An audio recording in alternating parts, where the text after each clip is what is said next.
Un télégramme classifié est tombé comme un coup de tonnerre annonçant un ultimatum de 48 heures. Le Burkina Faso se trouvait face à une décision cruciale, céder ou préserver son or et sa souveraineté. À travers cette épreuve, Ibrahim Traoré se retrouverait au centre d'une confrontation géopolitique d'une ampleur inédite, avec des enjeux qui dépassaient largement les frontières du pays. Quelles conséquences cette décision aurait-elle pour le peuple burkinabé et comment Ibrahim Traoré allait-il gérer cette pression immense sur ses épaules? Ibrahim Traoré se trouvait à un carrefour décisif où chaque choix pourrait marquer l'avenir du Burkina Faso. Les conséquences de sa décision ne se limitaient pas seulement à la survie économique du pays, mais engageait également sa souveraineté et son rôle sur la scène internationale. La promesse implicite derrière cette décision était claire: préserver l'indépendance des ressources minières tout en évitant un isolement diplomatique qui pourrait nuire au pays. Mais cette promesse s'accompagnait d'un risque majeur. Refuser l'ultimatum imposé par les puissances internationales pourrait entraîner des sanctions économiques sévères, affectant l'accès aux marchés extérieurs et la stabilité politique du Sahel. Ibrahim Traoré devait naviguer dans ce contexte complexe où chaque mouvement était surveillé de près et où l'enjeu était bien plus que financier. Il s'agissait de la dignité et de l'autonomie du Burkina Faso. L'ultimatum était simple: 70% des ressources en or du Burkina Faso, ou faire face à des conséquences diplomatiques et économiques dramatiques. Ce chiffre, posé sans cérémonie, avait plongé le pays dans un tourbillon de réflexion sur son avenir. Dès l'instant où le télégramme avait été reçu, la situation avait pris une tournure imprévisible. Le pays, jusque-là submergé par des défis économiques internes, se retrouvait désormais sur le devant de la scène mondiale. Ce n'était pas simplement une question d'or, mais de souveraineté nationale, de choix entre capituler ou résister face à des forces extérieures. Ibrahim Traoré, en tant que chef de l'État, portait sur ses épaules la lourde responsabilité de cette décision qui affecterait non seulement les générations présentes, mais aussi les générations futures. Le contexte était déjà tendu. Le Burkina Faso avait entrepris depuis plusieurs années une révision de ses accords miniers, cherchant à récupérer une partie des bénéfices générés par l'exploitation de ses ressources naturelles. Cependant, ces efforts s'étaient heurtés à une forte résistance internationale, notamment des puissances occidentales qui avaient toujours maintenu une influence sur les circuits économiques du pays. C'est dans ce climat d'incertitude que la réponse à l'ultimatum allait être formulée. Chaque acteur impliqué, qu'il soit militaire, diplomate ou économiste, savait que l'avenir du Burkina Faso dépendait de ce moment précis. Ibrahim Traoré savait qu'il devait agir rapidement. Le télégramme qui avait plongé le pays dans l'incertitude ne laissait pas de place à la procrastination. Dès son arrivée au pouvoir, il avait pris l'engagement de rééquilibrer les relations du Burkina Faso avec les puissances étrangères, en particulier en ce qui concernait l'exploitation de ses ressources naturelles. Mais aujourd'hui, face à un ultimatum international, cette vision était mise à l'épreuve. Pour lui, chaque mouvement serait déterminant, non seulement pour l'économie, mais aussi pour la stabilité politique du pays. Ses premiers gestes, cependant, avaient déjà eu un impact visible. En convoquant ses conseillers les plus proches, il avait commencé à décomposer les enjeux sous différents angles: l'économique, le géopolitique et même le moral. Mais c'était sa décision de réunir un groupe composé d'un économiste, d'un ingénieur minier, d'un juriste et d'un militaire qui allait rapidement marquer un tournant. Ensemble, ces experts avaient également commencé à détailler les répercussions potentielles de chaque option qui s'offrait au pays. La tension était palpable dans la salle fermée du palais de Ouagadougou, alors que ces hommes et femmes se lançaient dans une analyse qui allait peser lourd dans la balance. Mais derrière ces discussions se cachait une question fondamentale. Jusqu'où Ibrahim Traoré pouvait-il aller pour défendre la souveraineté du Burkina Faso sans provoquer une rupture irréversible avec ses partenaires internationaux? La pression était déjà palpable à l'international. Les premières rumeurs d'une possible rupture des accords circulaient parmi les diplomates, mettant en alerte des puissances étrangères qui se préparaient à réagir. Le télégramme était clair: 70% des ressources minières du Burkina Faso ou un isolement diplomatique imminent.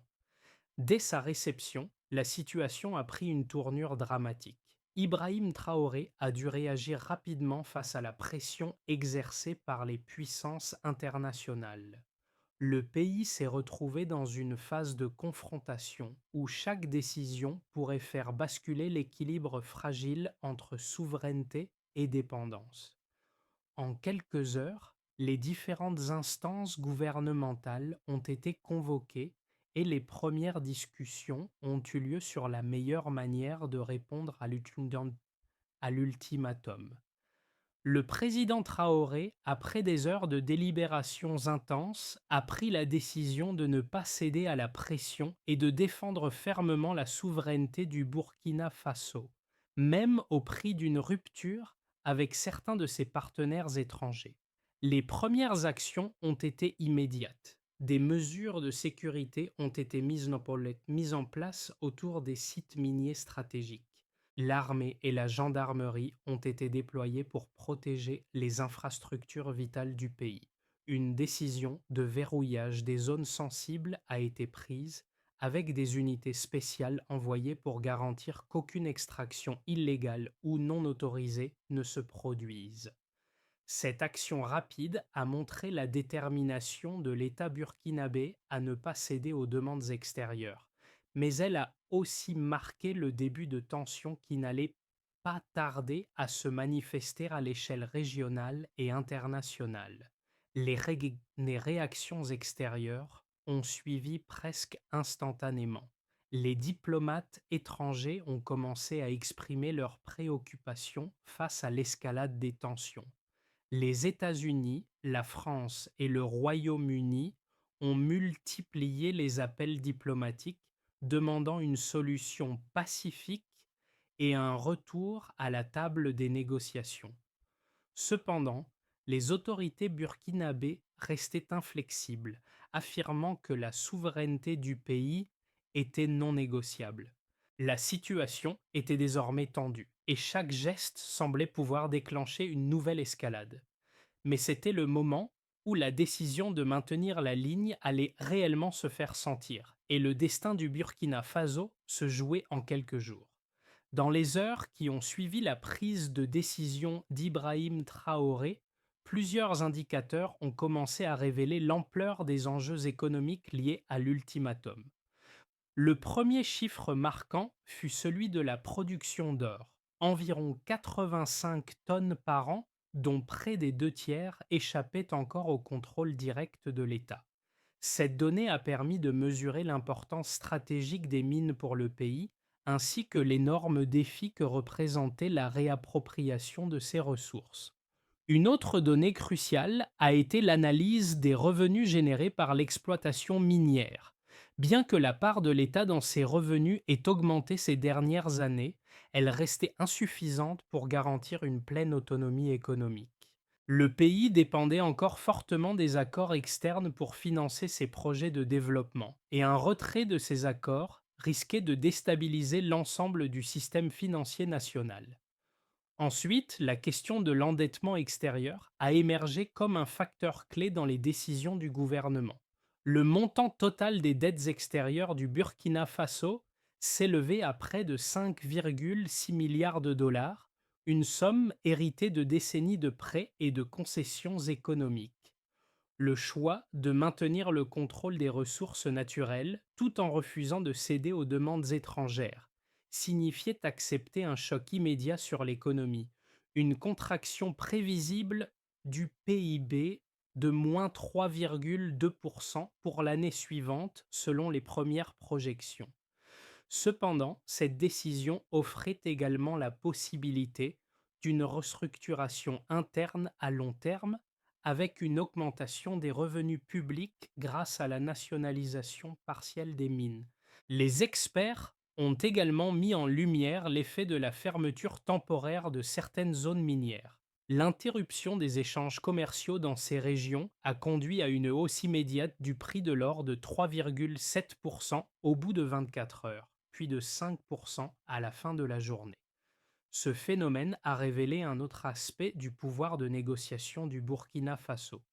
Malgré son statut d'économie relativement faible, le pays exerçait une pression significative sur les marchés mondiaux, prouvant ainsi que la souveraineté des ressources pouvait être utilisée comme un levier stratégique.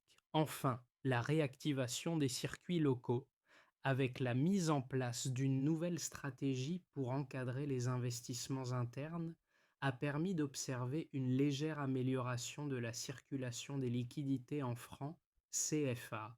Bien que cette tendance fût modeste, elle a signalé une prise de contrôle plus locale et plus autonome des flux financiers, augmentant ainsi la résilience du pays face aux pressions extérieures.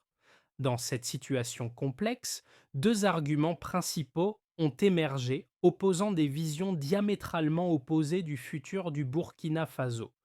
D'un côté, les partisans de la souveraineté intransigeante défendaient l'idée que le pays devait résister coûte que coûte aux pressions extérieures. Ils soulignaient que l'or, en tant que ressource stratégique, ne devait pas être cédé sous la contrainte. Pour eux, accepter l'ultimatum reviendrait à sacrifier l'indépendance économique du pays et à maintenir une dépendance néocoloniale vis-à-vis des puissances occidentales. L'idée centrale était que cette résistance offrirait au Burkina Faso la possibilité de reconstruire une économie plus forte et plus autonome en diminuant sa vulnérabilité aux fluctuations du marché international et en réorientant ses ressources vers un développement interne. En effet, les premières données économiques montraient déjà que le pays était capable de gérer une partie de ses ressources naturelles même s'il risquait de connaître une contraction à court terme. De l'autre côté, les défenseurs de la négociation et de la diplomatie se faisaient également entendre.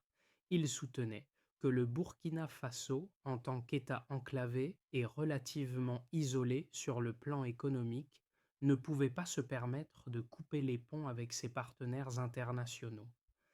La perte d'accès aux financements étrangers, aux investissements et aux échanges commerciaux risquait de plonger le pays dans une crise économique prolongée. Pour ces experts, l'option la plus sage aurait été de chercher un compromis avec les puissances étrangères, en acceptant au moins une partie des demandes, tout en négociant des garanties sur la gestion interne des ressources.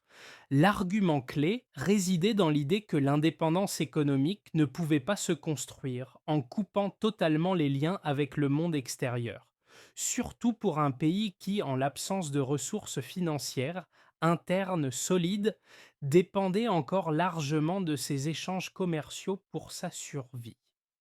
Finalement, ces deux arguments se heurtent sur un point crucial. Quel était le prix de la souveraineté pour un pays comme le Burkina Faso? Peut-on vraiment se permettre d'opter pour l'autonomie à tout prix, même si cela signifie des sacrifices économiques immédiats, ou faut-il accepter une forme de compromis stratégique pour sécuriser l'avenir à long terme? Le point tournant se produisit à l'instant où Ibrahim Traoré prit la parole publiquement pour la première fois après l'ultimatum.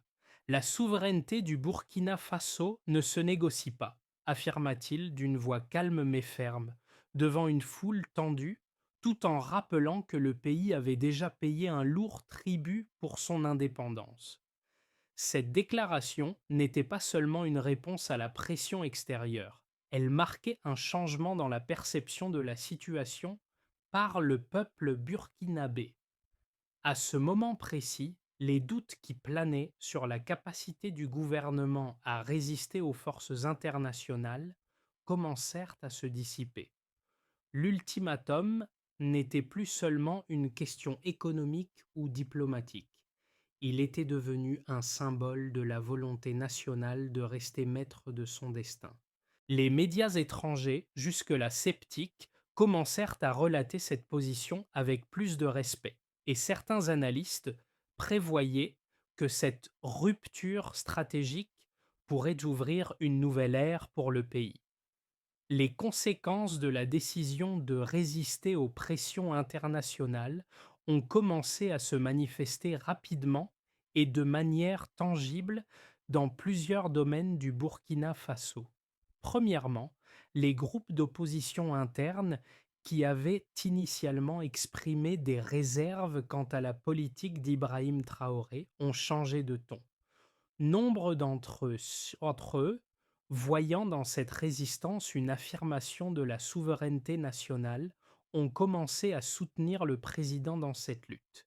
La population, quant à elle, s'est massivement rassemblée derrière l'idée d'une indépendance retrouvée, bien que le coût à court terme fût élevé. Les premiers effets économiques ont été immédiats. Le PIB du pays a enregistré une baisse de moins 3,2%, comme l'avaient prédit les experts, et certains secteurs dépendant des importations ont commencé à ressentir la pression de l'isolement. Cependant, cet impact négatif a été contrebalancé par une série de réformes internes visant à renforcer la résilience économique du Burkina Faso. Les autorités ont pris des mesures pour encourager les investissements locaux, tout en réorganisant les circuits commerciaux nationaux. Le pays a également commencé à diversifier ses sources de financement, se tournant davantage vers les économies africaines, notamment en Afrique de l'Ouest. Par ailleurs, la pression extérieure s'est intensifiée.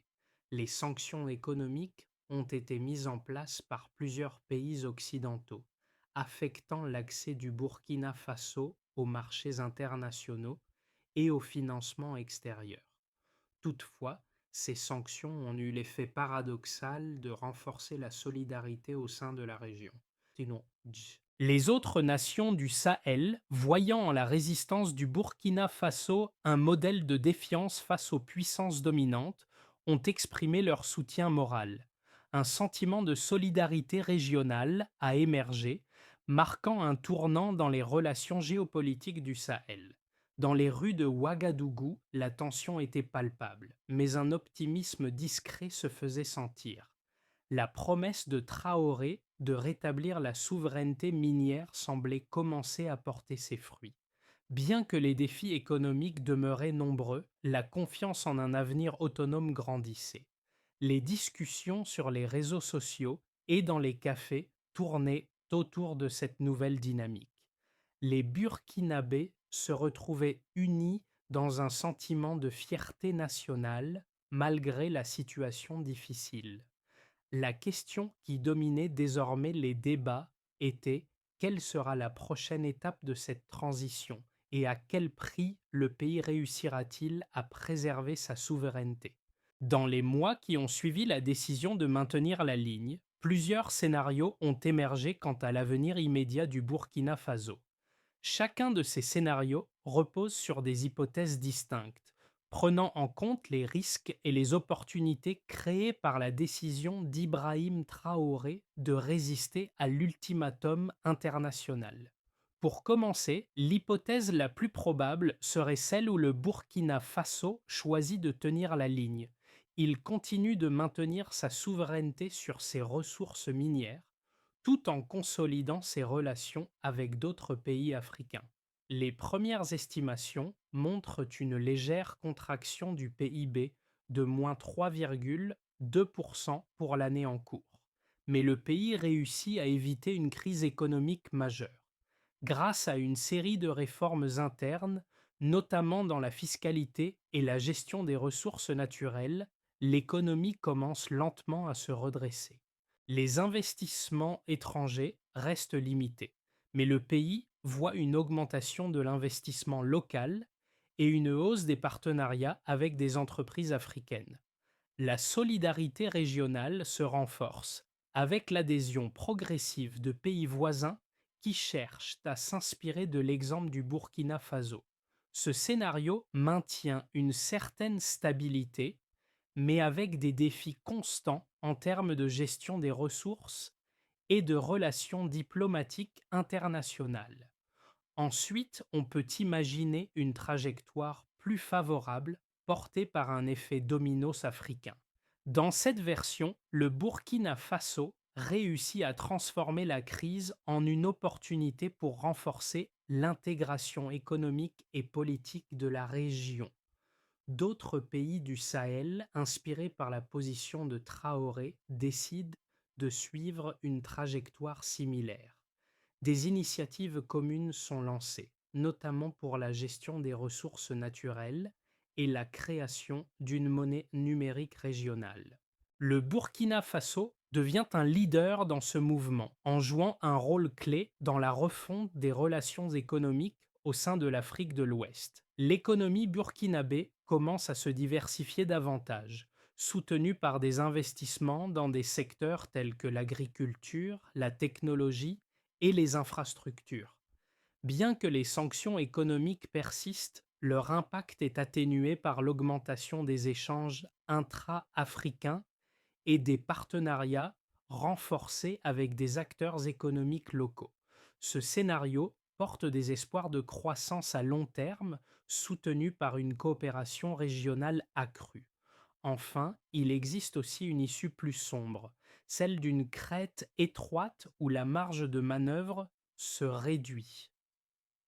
Dans ce cas, le Burkina Faso fait face à une pression internationale croissante. Les sanctions économiques imposées par les puissances occidentales deviennent plus sévères, entraînant une dévaluation de la monnaie locale et une inflation élevée. L'isolement diplomatique commence à peser lourdement sur les secteurs clés de l'économie, notamment l'agriculture et l'exploitation minière. Le pays rencontre des difficultés pour maintenir ses importations de biens essentiels, ce qui crée des pénuries et un mécontentement populaire croissant. Malgré cela, Ibrahim Traoré persiste dans sa politique de défense de la souveraineté nationale. La solidarité régionale est présente, mais elle n'est pas suffisante pour compenser les effets destructeurs des sanctions économiques. Ce scénario plonge le pays dans une période de turbulence où chaque décision devient une question de survie économique et politique. La décision de résister aux pressions extérieures n'a pas seulement affecté les élites politiques du Burkina Faso, mais a profondément touché la population.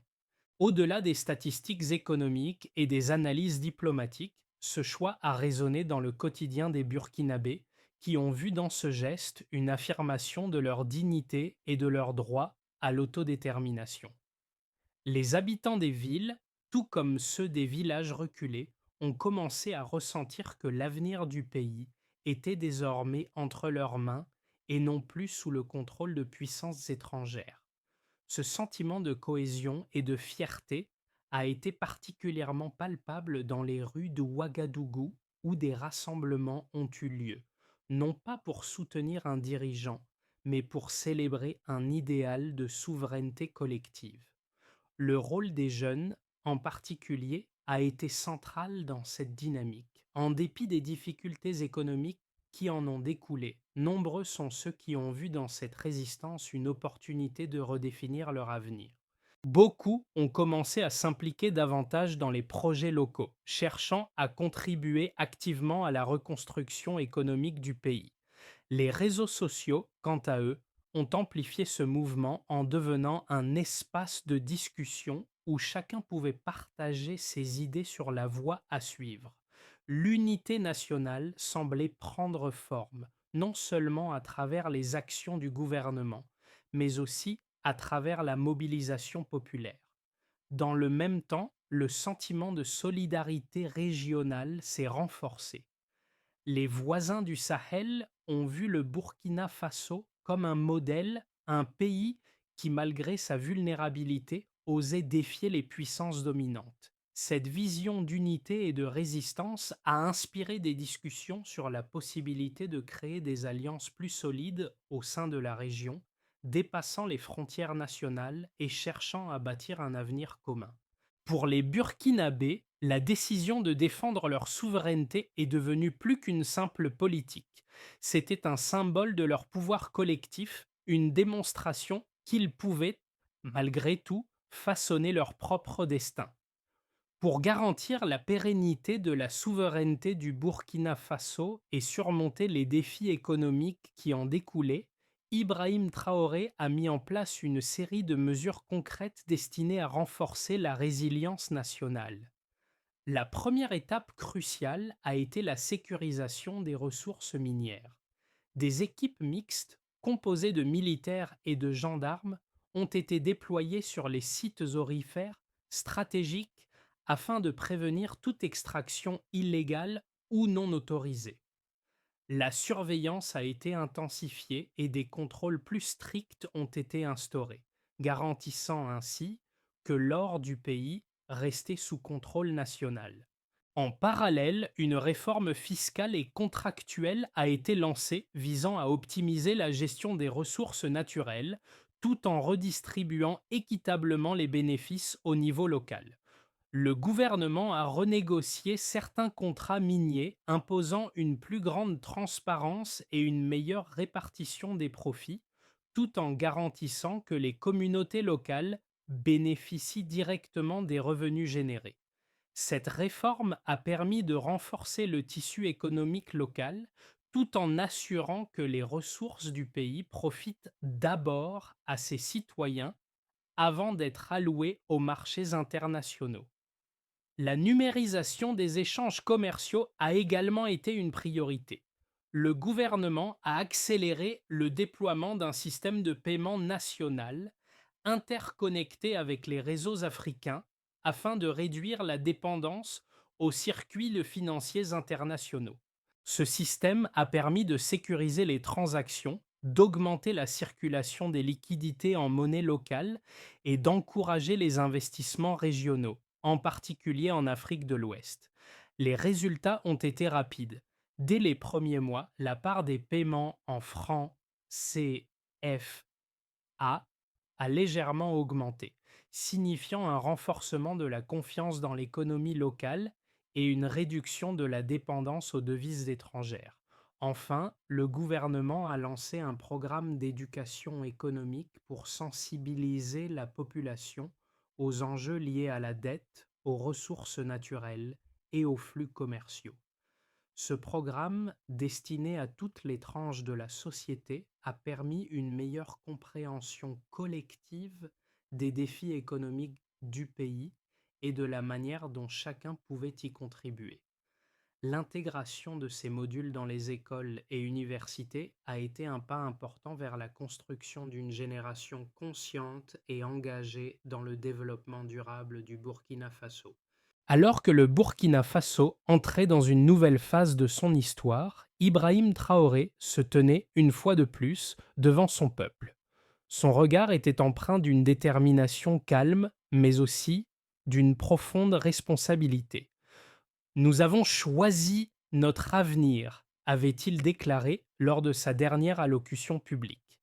Ces mots résonnaient comme un écho à la décision prise des mois plus tôt, lorsque le pays avait décidé de ne pas se soumettre aux exigences extérieures. Ce n'était pas seulement un message politique, c'était un symbole de résistance, un rappel de la capacité de la nation à se réinventer, même face au vent contraire. Les Burkinabés, dans les rues d'Ouagadougou et au-delà, savaient que le chemin serait long, semé d'embûches. Mais l'espoir d'un avenir autonome, où chaque citoyen pourrait participer à la reconstruction du pays, était palpable. Il ne s'agissait plus seulement de chiffres ou de politiques économiques, mais d'une nation qui avait choisi de défendre sa dignité, sa souveraineté et son identité.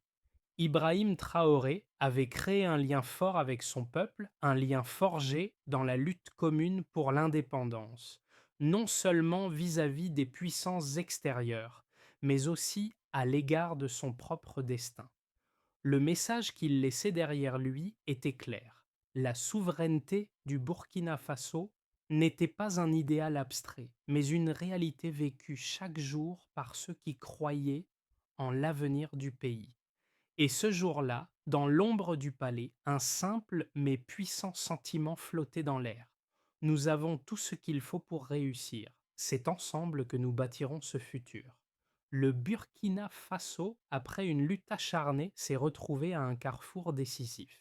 Le chemin vers la souveraineté et l'autonomie est encore semé d'embûches, mais l'histoire en marche montre que l'engagement du peuple, guidé par Ibrahim Traoré, peut porter ses fruits. Il est désormais du devoir de chaque Burkinabé de continuer à participer activement à ce projet commun, qu'il soit dans les villes, les villages ou même dans la diaspora. Chaque geste compte, chaque action, aussi modeste soit-elle, contribue à la transformation du pays. Ensemble, nous pouvons bâtir un Burkina Faso plus fort, plus indépendant et plus uni. Il est temps de réfléchir à la manière dont chacun d'entre nous peut jouer un rôle dans cette aventure collective. Comment pouvez-vous, à votre échelle, soutenir cette vision pour l'avenir du pays? Prenez un moment pour considérer l'impact de vos actions quotidiennes. Que pouvez-vous faire aujourd'hui pour soutenir ce projet de souveraineté et d'indépendance? Et comment contribuer à cette dynamique positive qui transforme déjà le pays? Le futur du Burkina Faso appartient à tous et il se façonne dès aujourd'hui.